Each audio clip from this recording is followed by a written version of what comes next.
What's up YouTube, it's Yao4772 here, coming to you guys with a deck tech. This is going to be my first deck tech. It's going to be my blue-white control that I have run since like January. Obviously there was like an older version of this before Mirrored and Besieged. And I am running this in Mr. Lubufu's Community Cup. So I was gonna do a link to it, but I just realized that it's already started, so people can't register anymore. Anyways, I have separated. This is gonna be a post-banning blue-eye control, which just happens to be the deck I've been running since January due to financial reasons, and it just happens to be not affected by the bannings, so that's cool. But first and foremost, I want to give credit where credit is due.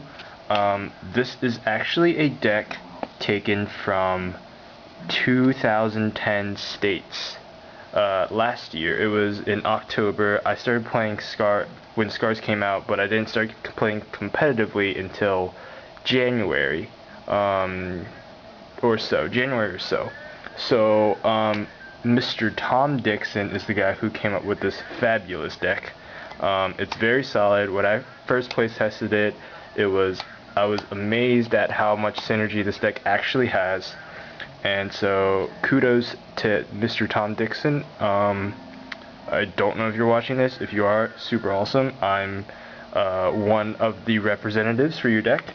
Although it is a more modernized version, and I have tweaked it to my likings.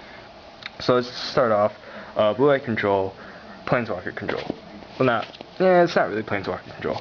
Blue-eye control, Planeswalker package is what I meant to say. 4 Jace Bellerins. They were good with taking care of Big Daddy Jaces, and they are always a cantrip and a recurable cantrip with Sun Titan. So this is my favorite one. I'm trying to get 3 more of these Japanese dual deck Jace Bellerins. I have 1 Elspeth Tirel and 1 Venser. Honestly, I might go to 2 Vensers because he also provides so much synergy with this deck, and his ultimate is almost always fatal. Elspeth is really there for aggro matchups. She ultimates in 1 turn, but her ultimate isn't really a game winner. It is definitely a game turner. It's not a win condition. Alright, so that's my Planeswalker package. So again, might go to 2 Vensers, might not, depending on the meta. I've got 4 Wall of Omens for creature package. Classic card, 0/4 Wall for a cantrip is a yes please for me. Other people like to run Seagate Oracles, that's just fine. I rather would not want to waste a 3 slot where I can just drop Jace or save mana for counterspell. I guess you could argue the counterspell with the ball as well, but that's just my personal opinion, and they did luckily come out with an F&M version of it, so that looks really cool, and I did get a hold of the playset. And the other 3 creatures are Sun Titans. They are more of an engine in this deck than a win condition, although they are a big threat.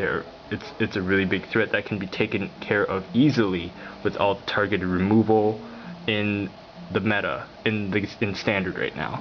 So he's really to get back. Jace, Wall of Omens, like pretty much any other permanent in this deck besides these 2 Planeswalkers.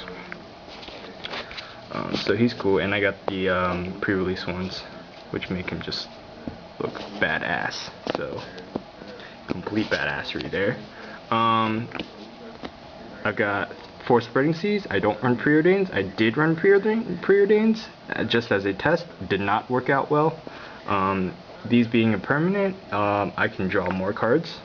Oftentimes I will blow up Ratchet Bomb for 2, which is a sweeper that I will mention later, and I'll just get it back with Sun Titan, no harm done there. and I get to draw a card. I'm looking for 2 more foil ones, so if you guys could help me out, that'd be awesome. Okay. So yeah. So removal package.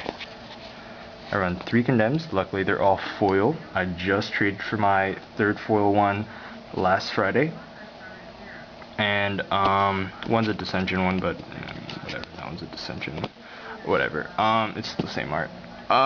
Very conditional, but very, very helpful. I like to use it to gain myself some life if I'm playing like mono red. A lot of the times the extra life gain is too much for them to bear.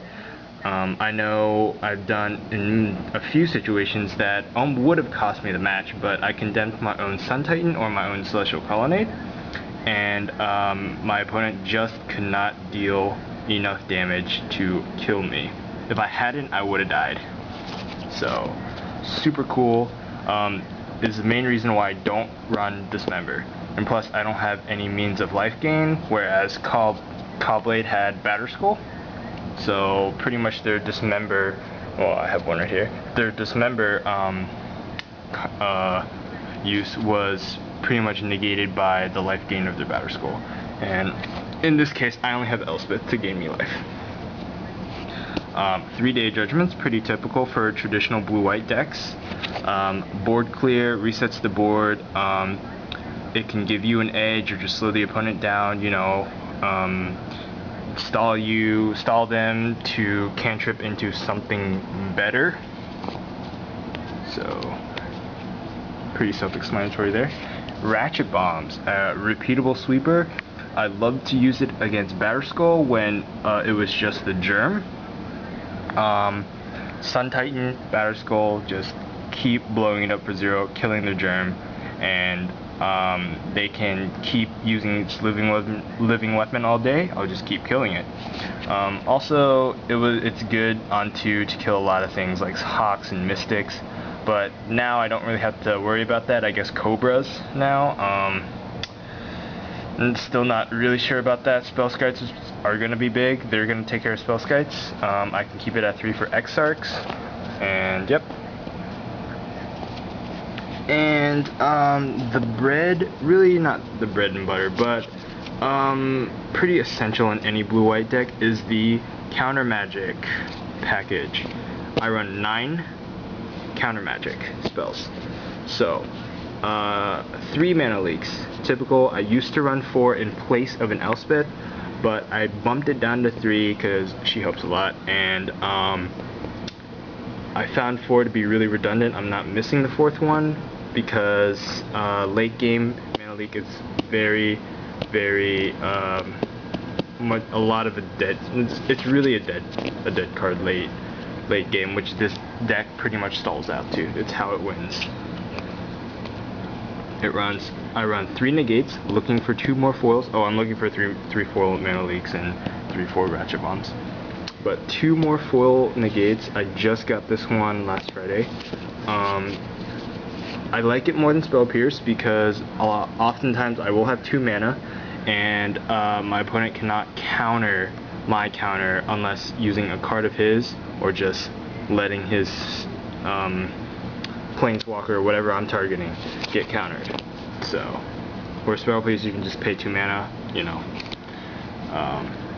3 Stoic Rebuttals. I've only had this come up once, but I did have 3 Ratchet Bombs, all 3 Ratchet Bombs on my side of the field, and was able to cast Stoic Rebuttal with its Metalcraft for 2 blue. Very useless during that stage because I would have had already a lot of mana to where 3 wouldn't have been a big deal. But I do have more artifacts in my sideboard to help me get Metalcraft a lot earlier, and where it will actually affect my game state. Okay, so on to lands. If you've played Caw, you've played this land base. If you take out the Inkmoth Nexus, that's pretty much my land base. So I run 25 lands, 4 Celestial Colonnades, the main win condition. Doesn't matter if they die, get tech edge, whatever, Sun Titan, get it back. So 4 damage, pretty cool. 4 Glacial Fortress, 4 Seachrome Coasts, pretty typical in blue-white, 4 Tectonic Edges. This is where Valakut is going to have a lot of trouble. 4 Tectonic Edges, and well, it's not here anymore, but 4 Spreading Seas is, and like recurable of both using Sun Titan, is going to be really difficult for Valakut to actually sustain. I can hate him off of green or kill their Valakuts. So it's going to be hard for Valakut to sustain their primary win condition. 5 islands and 4 plains. So that's a foil one. That's pretty cool. So that's my deck. I'll go ahead and talk about my sideboard. While I'm getting my sideboard out, I'm going to put a link in the description to Tom Dixon's article he did in February talking about this deck and why he built this deck the way it was. So sideboard, still going off of Dixon's sideboard, 4 Premier Captains. He had Revoke Existences instead of Divine Offerings, with the release of Mirrored and Besieged. Instant speed artifact removal plus gain life is a yes please for me. 3 Flash Freezes, gonna go really well against Valakut now, and maybe Twin, I'm not entirely sure, but 3 Flash Freezes. 1 Day of Judgment. I'll side out a Ratchet Bomb for a 4th Day of Judgment if I have to. Definitely against Valakut, because Ratchet Bomb is a lot more of a dead card in that matchup, whereas Day of Judgment isn't. Ratchet Bomb, a 4th Ratchet Bomb, side out a Day of Judgment for a 4th Ratchet Bomb in the case of aggro decks, like Kadoltha Red, something like that. I still have some of that going around in my locals. And 3 Tumble Magnets. This is what I was talking about earlier, guys, with the artifacts in my sideboard for Metalcraft. There's 3 Tumble Magnets and a 4th Ratchet Bomb. This pretty much is super good. This is pretty self-explanatory. I'll keep Titans on lockdown. Venser can keep blinking it to get infinite counters, and it's just an all-around really good card. So yeah, that's my deck. I'm messing around with Celestial Purges, but I don't think they're gonna go in. We'll see, depending how the meta shapes out in my locals. So yeah, that's my deck. Rate, comment, subscribe. Tell me what you guys think. I see a lot of, if anybody's gonna play Control, and it's not mono black Control, if you're gonna play blue white Control, this is the deck a lot of people are gonna be gravitating towards. So yeah, it's rather cheap to build, and see you later. Peace out, YouTube.